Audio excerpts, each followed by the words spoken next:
Hello, banking, central banking, etc. via Felix Salmon, Reuters, who gives us this chart. Now, I'd recommend, because Felix Salmon has written it so nicely, that you continue to look at this chart, and I will go on to 1b and read from there. Your choice, you can follow and read along, but we're going to describe, using Felix Salmon's words, that chart. And he starts with saying, "Ladies and gentlemen, this is what a lender of last resort looks like. What you are looking at here are three lines. The black line is Morgan Stanley's market capitalization, which tends to hover in the $40 billion range, but which fell as low as just under $10 billion in November 2008. So we're at the height of the crisis, and we're talking investment banks, because Morgan Stanley at that time was an investment bank. It isn't now. The orange line is the amount that Morgan Stanley owed to the Federal Reserve on any given day. Morgan Stanley owed to the Federal Reserve in orange, an amount which peaked at $107 billion on September 29, 2008. And the red line is the ratio between the two. Morgan Stanley's debt to the Federal Reserve expressed as a percentage of its market value, Morgan Stanley's market value on the stock market. That ratio, it turns out, peaked at some point in October at somewhere north of 750%. He goes on to write, on September 16, 2008, Morgan Stanley owed $21.5 billion to the Fed. The next day, that number doubled to $40.5 billion, and 8 working days later, on the 29th, the bank's total borrowing from the Fed reached $107 billion. The Fed didn't blink. It kept on lending as much as it could to any bank which needed the money, because in a crisis, that's its job. Lender of last resort. Now, there's a load of stuff flying around, especially in Europe at the moment, about the central banks, the ECB in this case, is job to be lender of last resort to sovereigns, to Italy, to Spain, to Belgium, whatever it might be. But that is not being a lender of last resort. Lender of last resort is to the banking system. And the lending is done against collateral. The central bank takes in collateral and gives out cash, newly printed cash, but collateral is taken in. When we talk about quantitative easing, that is a whole different thing and should not be confused with the lender of last resort function of a central bank. And that's all I'm saying in this video.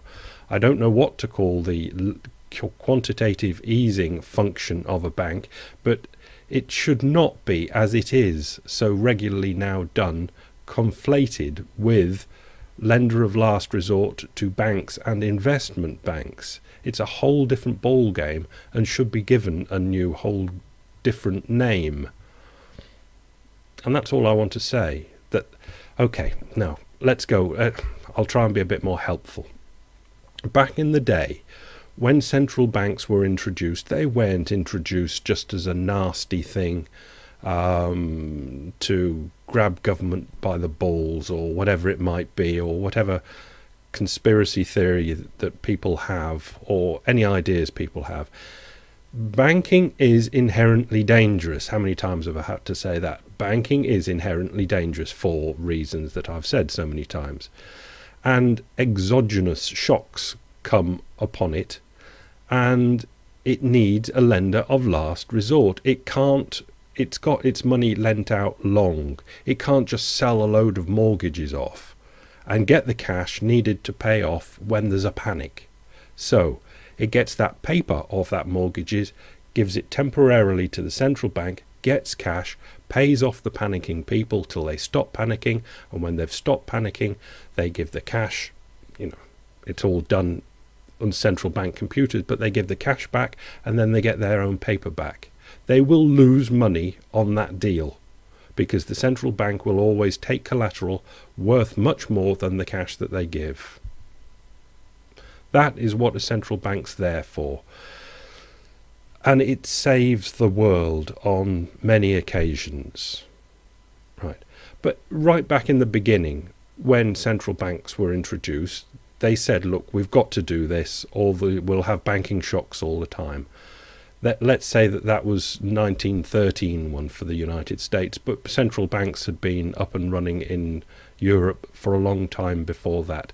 And there was an arrangement that banks need this function, but also sovereigns need the function that if in their little crises they don't have enough money and enough people don't lend to the sovereign, then the central bank might come in and do old quantitative easing.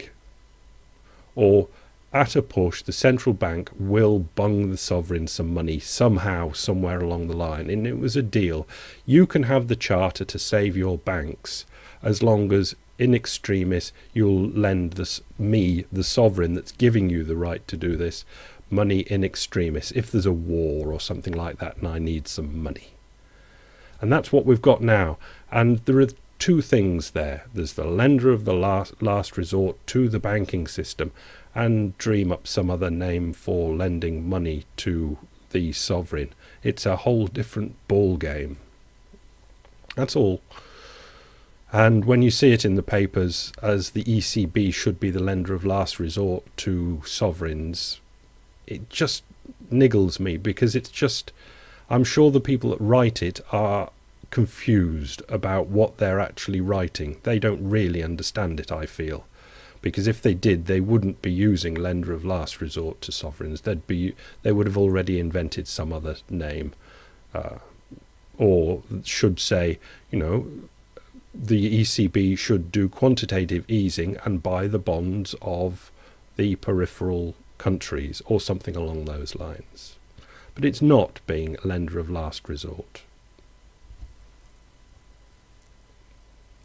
Because when it comes down to it, lender of last resort is against collateral. The banks give collateral to the central bank and they get cash. What's the country going to give to the central bank as collateral to get their cash?